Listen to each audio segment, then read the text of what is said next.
بسم اللہ الرحمن الرحیم۔ ناظرین السلام علیکم ورحمۃ اللہ۔ کتاب سیرت النبی، پیج 432۔ ناظرین، یہ واقعہ چل رہا ہے بنو قریظہ کا۔ بنو قریظہ، ناظرین اس کی ہم آپ کے سامنے 7 قسطیں رکھ چکے ہیں۔ یہ 8ویں قسط ہے، صفحہ نمبر ہے 432، اور یہ آخری قسط ہے اس کی، بنو قریظہ کی۔ ناظرین، کتاب سیرت النبی صلی اللہ علیہ وسلم کی۔ اس کتاب کے رائٹر ہیں مولانا صفی الرحمان مبارک پوری رحمۃ اللہ علیہ۔ اس کتاب کا ٹائٹل ہے الرحیق المختوم۔ کتاب کا نام ہے الرحیق المختوم۔ سیرت النبی صلی اللہ علیہ وسلم پر دنیا بھر میں اول نام یافتہ یہ کتاب ہے۔ رابطہ عالم اسلامی مکہ مکرمہ کے زیر اہتمام منعقدہ سیرت نگاری کے عالمی مقابلہ میں اول آنے والی عربی کتاب کا اردو ترجمہ الرحیق المختوم، مولانا صفی الرحمان مبارک پوری۔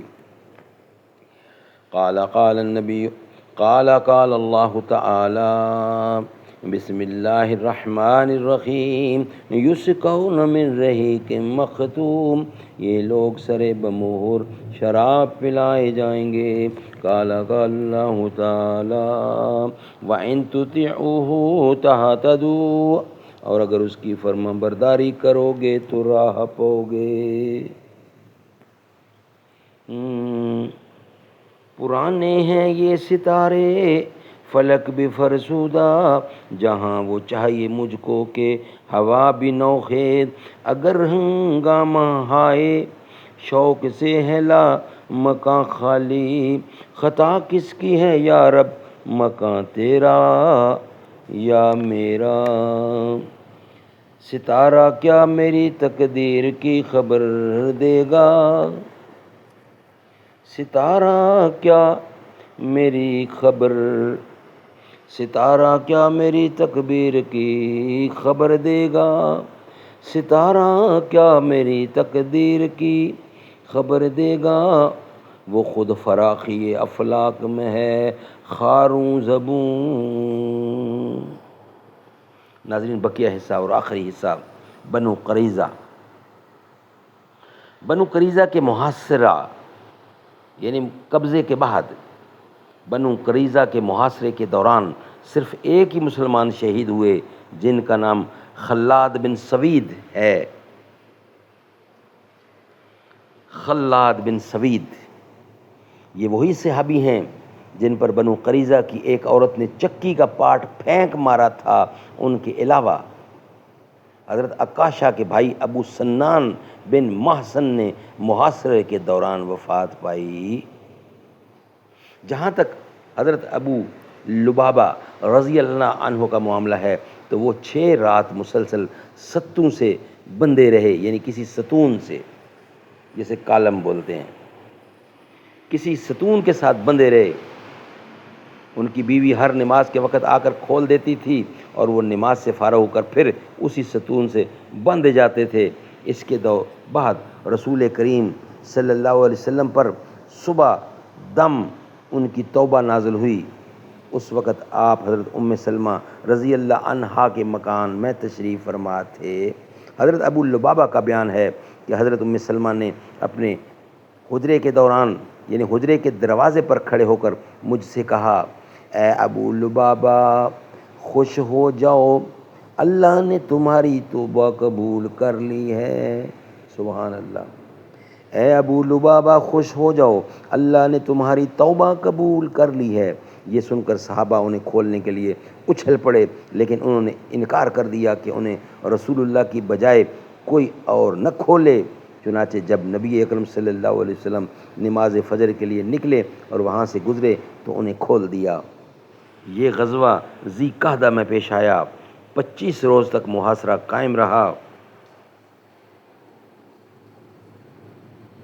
اللہ نے اس غزوہ اور غزوہ خندق کے متعلق سورہ احزاب میں بہت سی آیات نازل فرمائی ہیں اور دونوں غزووں کی اہم جزیات پر تبصرہ فرمایا، مومنین و منافقین کے حالات بیان فرمائے، دشمن کے مختلف گروہوں میں پھوٹ اور پست ہمتی کا ذکر فرمایا اور اہل کتاب کی بد عہدی کے نتائج پر روشنی ڈالی۔ ناظرین، یہ ولاگ ہمارا یہاں مکمل ہوا۔ آج کی یہ دوسری قسط تھی جو ہم نے آپ کے سامنے رکھی، اور ٹوٹل اس کی 8ویں قسط بھی مکمل ہوئی۔ 8 قسطیں تھیں اس واقعہ کی۔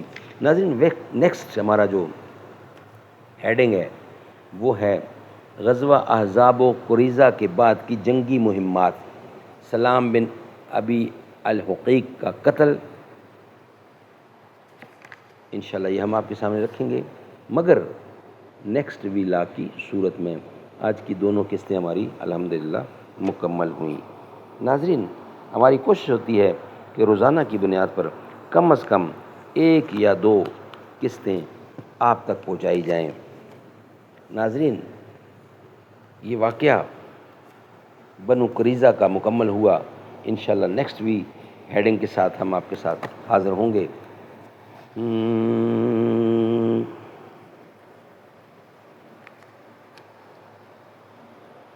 دیوبند کے گلشن کا ہر پھول نرالا ہے، دیوبند کے گلشن کا ہر پھول نرالا ہے، راہ حق میں جان دی، راہ حق میں جان دے دی، شعیب قاسمی نے ظلم و ستم کا جو بن پھر بھی نہ حق چھپایا، ظلم و ستم کا جو بن پھر بھی نہ حق چھپایا، بنیاد خود رکھی تھی سرکار دو جہاں نے، دیوبند کے گلشن کا، دیوبند کے گلشن کا، دیوبند کے گلشن کا ہر پھول ہے نرالا،